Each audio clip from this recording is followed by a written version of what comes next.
नमस्कार साथियों, मैं मिथिलेश सिंह ज्योतिष की चर्चा में आप सभी के बीच हाजिर हूँ। इसी के साथ आप सभी से आग्रह करता हूँ, चैनल को सब्सक्राइब करें, लाइक करें और शेयर करें। आप सभी का यूट्यूब चैनल मीट एस्ट्रो10 पर स्वागत है। आज से नया सीरीज शुरू हो रहा है और इस सीरीज में हम लोग जानेंगे कि सूर्य और चंद्रमा जब पहले भाव से लेकर 12वें भाव तक एक साथ युति में होते हैं तो किस प्रकार का प्रभाव देखा जाता है। सूर्य और चंद्रमा जब एक साथ होते हैं तो इसको हम लोग अमावस्या के रूप में भी जानते हैं। इसका प्रभाव अलग अलग भावों में किस प्रकार का रहता है, इसको हम लोग जानने का प्रयास करेंगे। आज शुरुआत करेंगे पहले भाव से।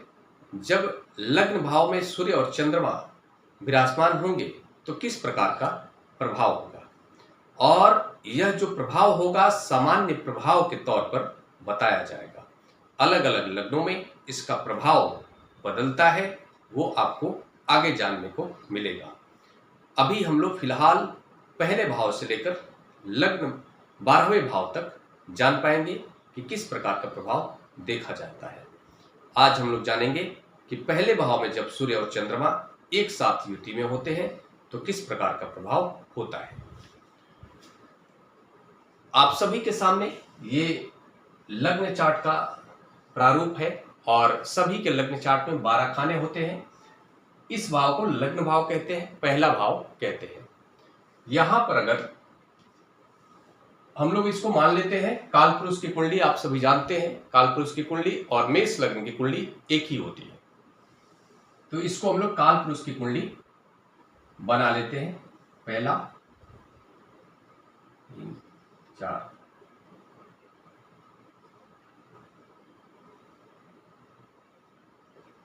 11 12। यहां पर पहला भाव है, इसको हम लोग पहला भाव कहते हैं। यहां पर अगर सूर्य और चंद्रमा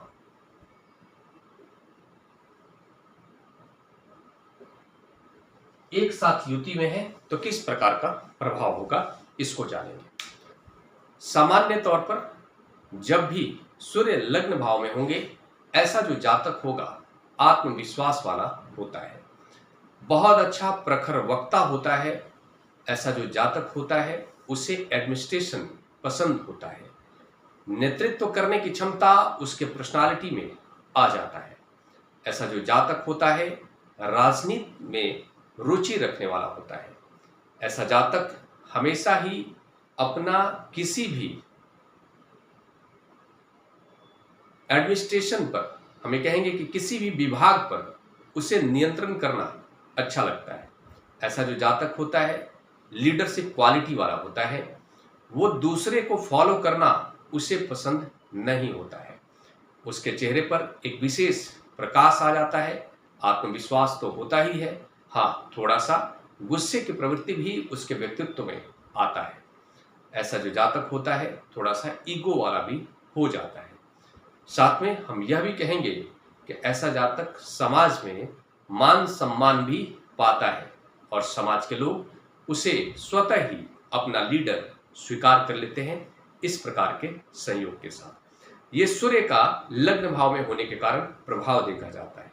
जब सूर्य और चंद्रमा एक साथ लग्न भाव में होंगे तो व्यक्तित्व से सूर्य का संबंध होगा और चंद्रमा का भी संबंध होगा।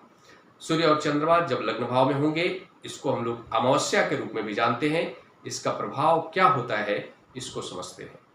इस प्रभाव के साथ ऐसा जो जातक होता है उसके मन पर हम कहेंगे कि सूर्य का विशेष नियंत्रण हो जाता है और साथ में आत्मविश्वास ज़्यादा ही बढ़ जाता है।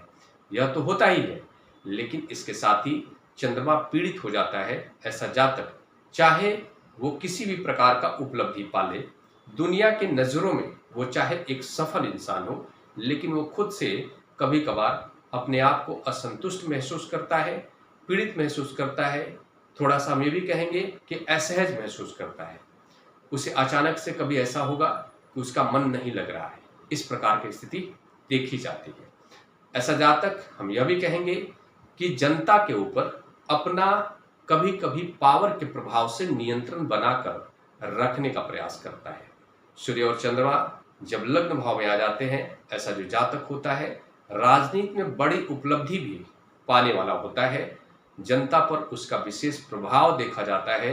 राजनीति में, एडमिनिस्ट्रेशन में बड़े पदों को हासिल करने वाला होता है। साथ में हम यह भी कहेंगे कि ऐसा जो जातक होता है, सूर्य जब लग्न भाव में होंगे तो इसके फलस्वरूप सामान्य तौर पर मैं कहेंगे कि ऐसा जो जातक होगा समाज के प्रति बहुत ही ईमानदार भी होता है, सतर्क भी होता है।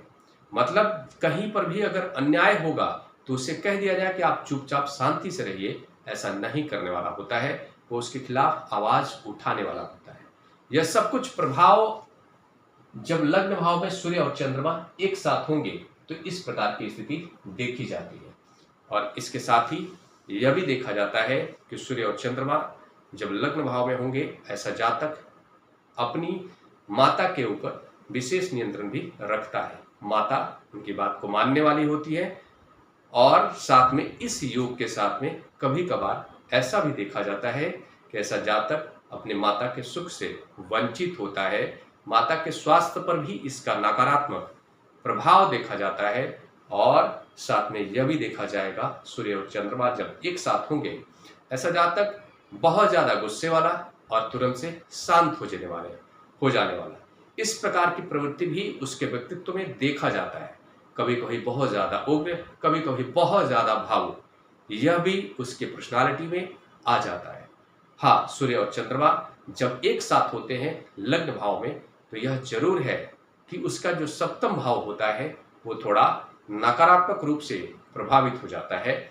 ऐसे जातक को अपने जीवन साथी के साथ संबंधों को बहुत अच्छा सामंजस्य बिठाने में संघर्ष करना होता है, या फिर यह जो स्थिति है कहीं ना कहीं संबंध विच्छेद का भी कारण बनता है। ऐसे जातक को कोई भी साझेदारी से संबंधित कार्य करने में दिक्कतें आती है, क्योंकि ऐसा जो जातक होता है उसका स्वभाव ही होता है वो दूसरे की बातों को फॉलो नहीं करता है। वो हमेशा ही अपनी बातों को मनवाने का प्रयास करता है। ओवरऑल हमें कहें तो यह जो संयोग है बहुत सारे सकारात्मक स्थिति के साथ साथ बहुत ज्यादा हमें कहेंगे सकारात्मकता तो होती ही है, लेकिन कुछ नकारात्मक बातें भी इस संयोग के साथ आ ही जाता है। और इसीलिए अमावस्या के रूप में इसको जाना जाता है। अमावस्या का मतलब चंद्रमा पीड़ित हो जाता है, मन पीड़ित हो जाता है। और मन जब पीड़ित होता है तो ऐसे जातक को हमें कहेंगे कि थोड़ा सा उसको मानसिक रूप से अशांति की स्थिति उसके मन के अंदर भीतर ही भीतर देखने को मिलता है। वो अंदर ही अंदर थोड़ा सा कुढ़ता रहता है, ऐसी स्थिति भी होती है।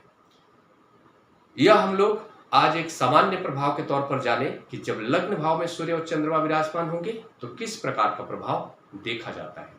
और इसके साथ ही हम लोग कल जानेंगे कि सूर्य और चंद्रमा जब दूसरे भाव में विराजमान होंगे तो किस प्रकार का प्रभाव देखा जाता है। और इसके साथ ही हम पूरे 12 भाव को जानेंगे। उसके बाद लग्न के हिसाब से बात करेंगे कि जैसे मेष लग्न में लग्न भाव में सूर्य और चंद्रमा विराजमान होंगे तो क्या प्रभाव होगा। ऐसे ही पूरा 12 लग्नों में सभी भावों में इस युति का प्रभाव को हम लोग जान पाएंगे।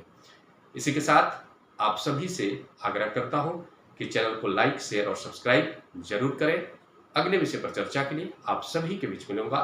तब तक के लिए मेरा नमस्कार।